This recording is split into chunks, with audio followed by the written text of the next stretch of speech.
आज की इस क्लास में श्रृंगार रस किसे कहते हैं इसकी परिभाषा हम कंप्लीट करेंगे। श्रृंगार रस के कितने प्रकार होते हैं ये भी पढ़ेंगे उदाहरण सहित। आपको श्रृंगार रस के बारे में मैं यहाँ पे समझाऊंगी, अच्छे से समझाने का प्रयास करूंगी, तो वीडियो आप पूरा लास्ट तक जरूर देखें ताकि अच्छे से आप एक एक पॉइंट यहाँ पे समझ सके। तो श्रृंगार रस की परिभाषा पढ़ेंगे सबसे पहले। जहाँ नायक नायिका के विरह मिलन का भाव देखने को मिलता है वह श्रृंगार रस होता है।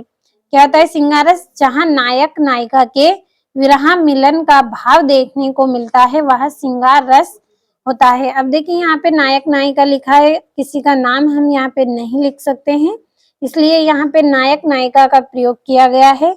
जहाँ नायक नायिका के यानी कि दो यहाँ पे जहाँ नायक नायिका के विरह मिलन का भाव देखने को मिलता है वह श्रृंगार रस होता है।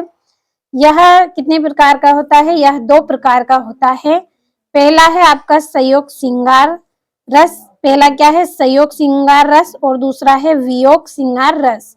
संयोग श्रृंगार का अर्थ अगर हम समझे तो संयोग का मतलब है कि मिलना, यहाँ पे नायक और नायिका का मिलना, यानी कि दो प्रेमी प्रेमिकाओं का जो मिलना होता है उसे हम बोलते हैं संयोग श्रृंगार।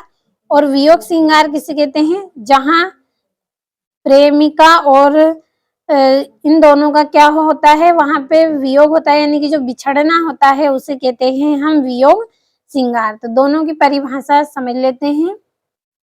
तो संयोग श्रृंगार की परिभाषा पढ़ते हैं।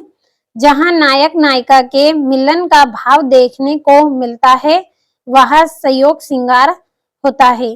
क्या है इसकी परिभाषा संयोग श्रृंगार की? कि जहां नायक नायिका के मिलने का भाव देखने को मिलता है वह संयोग श्रृंगार होता है। जैसे कृष्ण और सुदामा क्या थे? दोनों मित्र थे। ये पहले अपने गुरु के पास जब शिक्षा लेने गए थे तो वहां पे क्या थे? दोनों साथ में थे। तो वहां पे जो भाव था उनके बीच, जो प्रेम था वो कैसा था? वहां पे संयोग श्रृंगार था।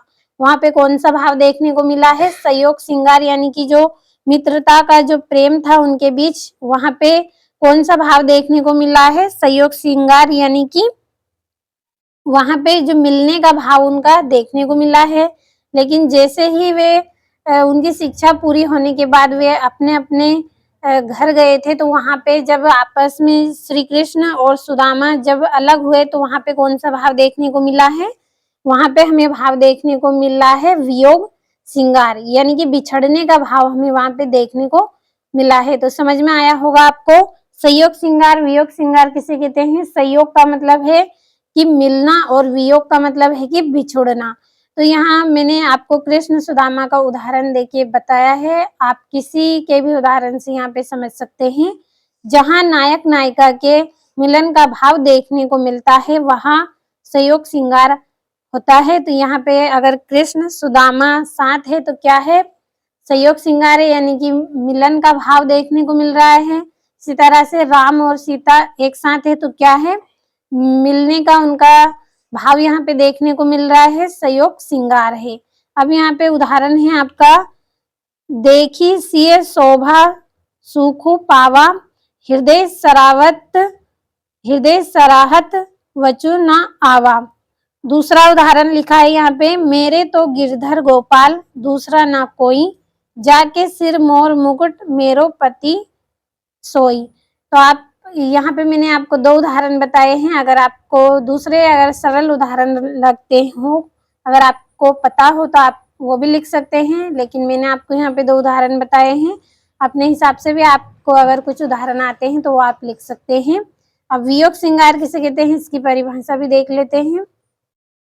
वियोग श्रृंगार की परिभाषा है आपकी, जहां नायक नायिका के विरह का भाव देखने को मिलता है वह वियोग श्रृंगार होता है।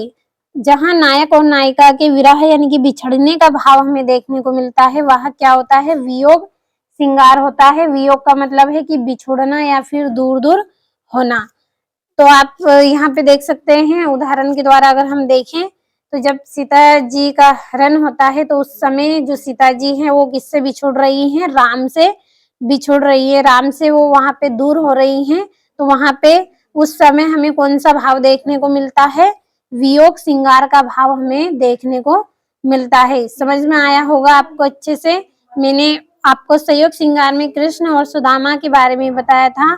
जब कृष्ण और सुदामा अपने गुरुजी के पास शिक्षा लेने गए थे, तो वहां से जब वो अपने अपने घर गए तो अलग अलग जब वो वहां पे हुए तो वहां पे कौन सा भाव देखने को मिला है? हमें वियोग श्रृंगार देखने को मिला है। आप जिस तरह से समझना चाहे उस तरह से समझ सकते हैं, कठिन नहीं है, सरल ही है। जब राम जी से सीता जी दूर होती हैं तो उस समय कौन सा भाव हमें देखने को मिला है? वहां पे उनके दूर होने का, बिछुड़ने का भाव देखने को मिला है, यानी कि विरह का भाव देखने को मिला है। तो ऐसे भाव को क्या कहते हैं? वियोग श्रृंगार कहते हैं।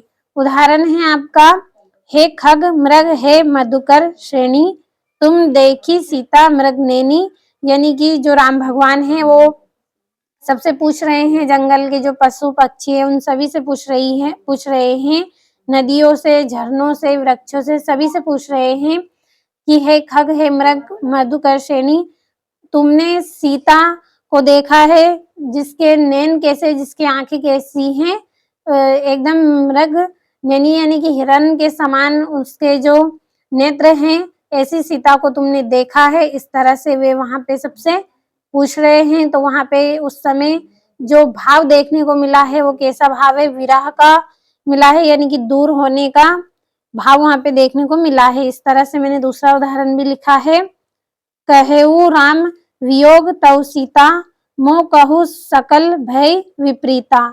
अगर आप दूसरे उदाहरण भी लिखना चाहें तो आप लिख सकते हैं। मैंने आपको यहाँ पे जो बताए हैं ये भी आप लिख सकते हैं। तो जो आपको सरल लगे, आसान लगे, उन्हें आप अच्छे से लिख सकते हैं। तो यहाँ से स्क्रीनशॉट लें, आप अच्छे से कंप्लीट करें। और ये यहाँ से संयोग श्रृंगार और ये इसके प्रकार हैं और ये यहाँ पे आपको कंप्लीट अच्छे से कर लेना है।